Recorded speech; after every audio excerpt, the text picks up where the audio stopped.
Kyllä, se on Mikko. Luitte otsikon ihan oikein. Se on siinä. Tää oli tässä. Takas Suomeen vie miehen tie. Tää tulee varmasti yllättäen ja shokkina. Ja joo, aikamoista. Mistäs lähdetään liikkeelle? Tää ei ollut ihan spontaani päätös. Mulle tuli jo tammikuussa, eli reilu puoli vuotta sitten semmonen fiilis, että eiköhän tää ole tässä. Mä olin silloin Ranskan Alpeilla ja meininki oli aika synkkä. Mä olin tosi romuna mun aamun duuneista ja sit vaan yksi yö tuli se fiilis, että mä haluun himaa. Ja se oli itse asiassa jopa aika voimaannuttava ja helpottava hetki, että uskalsi myöntää itselleen sen. Että ehkä tää elämäntyyli ei pitkällä tähtäimellä olekaan se juttu. Mä olin valmis tulee jo alkukesästä takas, mutta sit pamahti toi koronahomma ja kaikki meni vähän uusiksi, vaikutti varmaan monen muunkin reissusuunnitelmiin. Mut joo, miksi näin radikaali ratkaisu? Tässä onkin aika paljon purkamista, eli ottakaa siellä mukava asento, niin aletaan purkaa. Ehkä selkeintä on se, että aloitetaan reflektointi niistä syistä, joiden takia mä alun perin lähin reissuun. Mä olin toteuttanut mun edelliset unelmat, mä olin vihdoin valmistunut koulusta ja saanut oman alan töitä, mun unelmaduunin ja mä pääsin näkemään niitä oman alan juttuja ihan siitä partaveitsen kaikkein terävimmältä kärjeltä. Tosta voit katsoa muistivirkistystä, jos et muista mistä on kyse. Mä sain tehdä huikeet juttuja mahtavien tyyppien kanssa ja silti mä olin tosi onneton. No. Sitten mä lopetin duunit, myin koko omaisuuden ja lähdin toteuttaa seuraavaa unelmaa. Tai oikeastaan, niitä unelmia oli 3. Mä halusin surffaa, tubettaa ja oppia ranskaa. Asuntoautolla matkustelu ei sinänsä ollut mikään unelma mulle, se oli vaan väline noiden 3 edellisen asian toteuttamiseen. Mut joo, surfi, tubetus, ranskan kieli, aletaan purkaa. Aloitetaan vaikka siitä surffauksesta, koska se kuitenkin eniten kiinnostaa. Joo, voihan surfi sentää.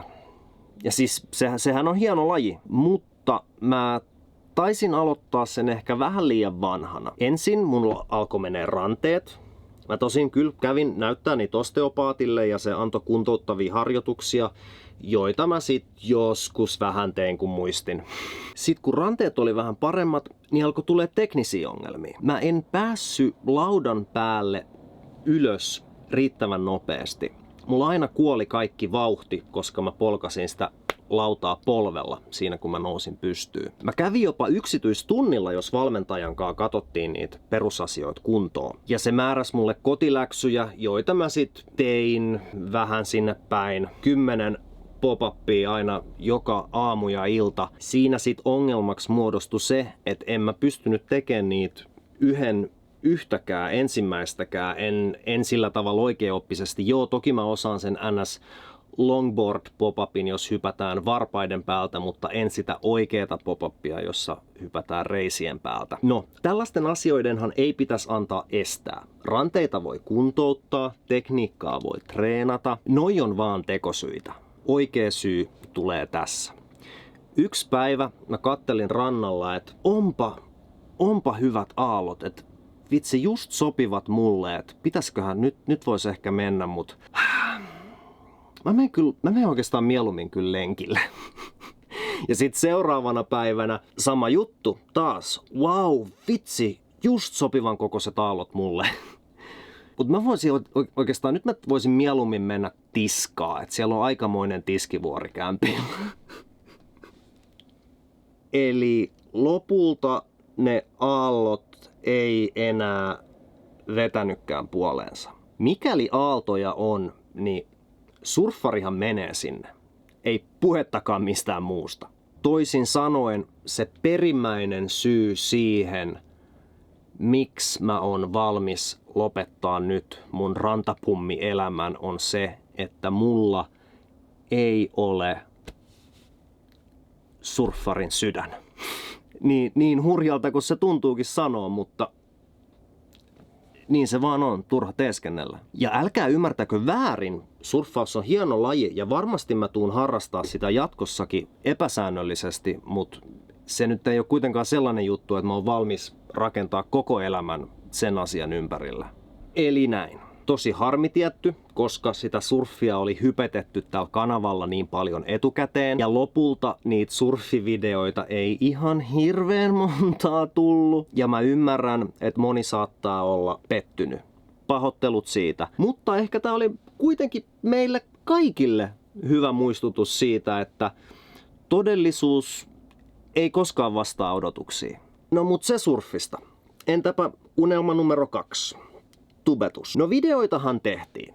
Joskus liikaakin. Joskus vähän vähemmän ja joskus ei ollenkaan. Mut yhteensä kuitenkin melkein 200. Ja kyllä siinä tekemisen lomassa tuli opittuukin jotain. Mä opin kuvaa, leikkaa, käsikirjoittaa. Mä aloitin pienestä. Mä pidin riman alhaalla, pelkästään höpöttelin kameralle. Ja sit pikkuhiljaa video kerrallaan aloin kokeilemaan monimutkaisempia juttuja. Se, mikä tässä tubetuksessa vähän alkoi tökkiä ja minkä takia videoita sit tuli epäsäännöllisemmin, oli se oman elämän elokuvaaminen. Silloin kun ympärillä tapahtuu jotain mageeta ja sä haluut kuvaa sen niin, että sä oot siellä itse aktiivisena toimijana, niin sä missaat sen hetken. Siinä sä et ole hetkessä läsnä.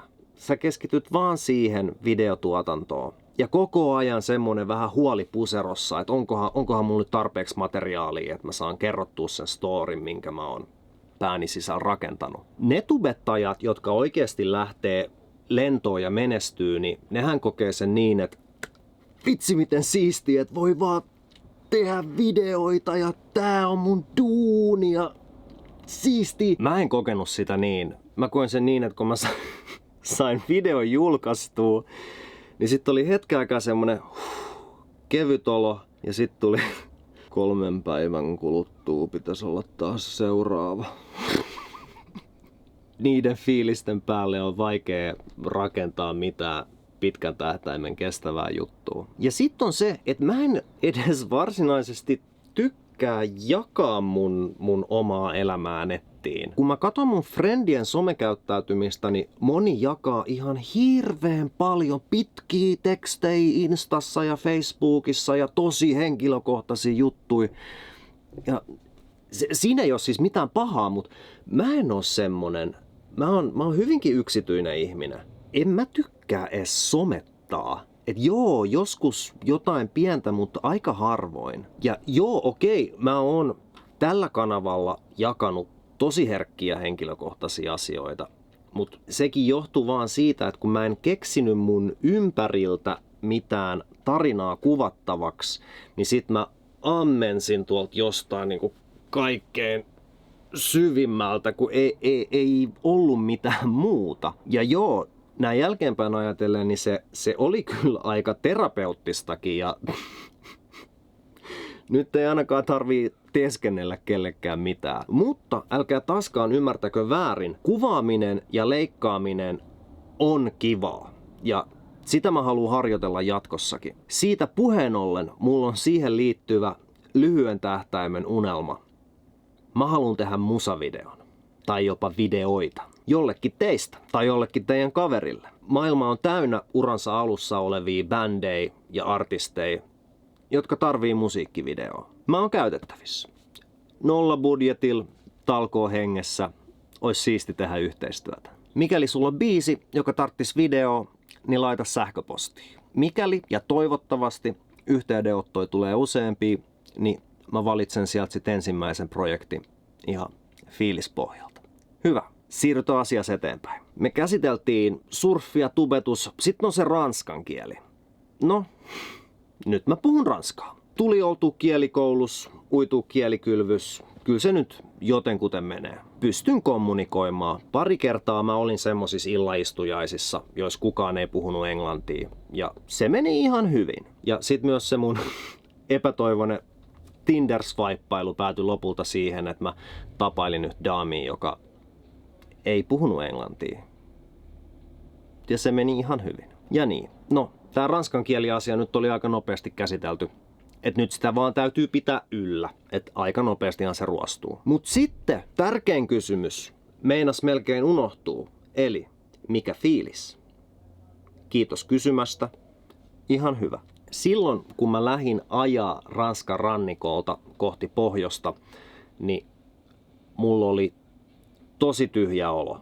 Mä en yhtään tiennyt, mitä tuntee.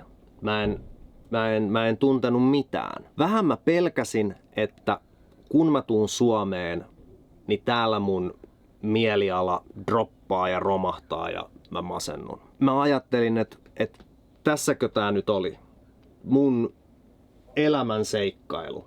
Hirveet fanfaarit silloin ennen lähtöä ja sit häntäkoipien välis himaa. No, nyt sitten täällä Suomessa, niin on tosiaan unohdin mainita, mä oon jo Suomessa, mä oon ollut nyt jo pari viikkoa ihan hissun kissun itsekseni karanteenissa. Niin täällä mä oon tajunnut, että ensinnäkin Suomi on ihan mahtava maa, mahtava kulttuuri, kaikki ne kummallisuuksineen ja tää on mun koti. Ja täällä ihmisen on hyvä olla. Toinen tärkeä oivallus oli se, että hei, come on! Mulla oli 3 unelmaa, surffaa, tubettaa, oppii ranskaa ja mä toteutin ne kaikki. Ja mikä parasta, sit kun on toteuttanut 1 unelman tai 3, niin sit on itseluottamusta toteuttaa myös ne seuraavat.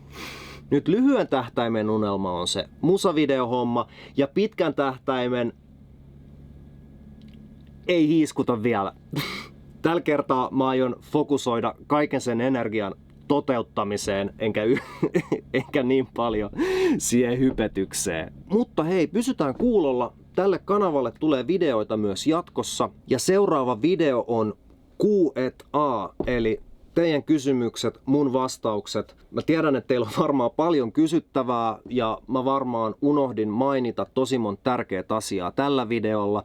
Niin laittakaa vaan kaikki kysymykset, mitä tulee mieleen, niin tonne alas kommenttiboksiin, niin mä sit vastaan niihin seuraavalla videolla. Lisäksi mua inspiroisi kyllä tehdä sellainen muisteluvideo, että käydään vähän läpi tota reissua ja mitä hittoa just tapahtui näiden viimeisen 2-3 vuoden aikana. Mitä tuli tehtyä, mitä tuli opittua, olisi siistiä käydä niitä teidän kanssa vähän läpi. Me ollaan kuitenkin taitettu tätä matkaa yhdessä ja mä haluan säilyttää tämän suhteen, mikä me ollaan rakennettu. Eli pysykää kuulolla. Nyt on 2 vuoden pikku surffiloma saatu maaliin ja ois teidän kanssa kiva käydä vähän lomamuistoja läpi. Mut hei, laittakaa tosiaan kysymyksiä siihen Q&A-videoon ja mitä tahansa projekteja mä jatkossa teenkin, niin tälle kanavalle tulee niistä kyllä info ja mun Instagramiin. Ottakaa se haltuun. Ja semmoista. Se oli siinä. Nähdään taas seuraavassa videossa.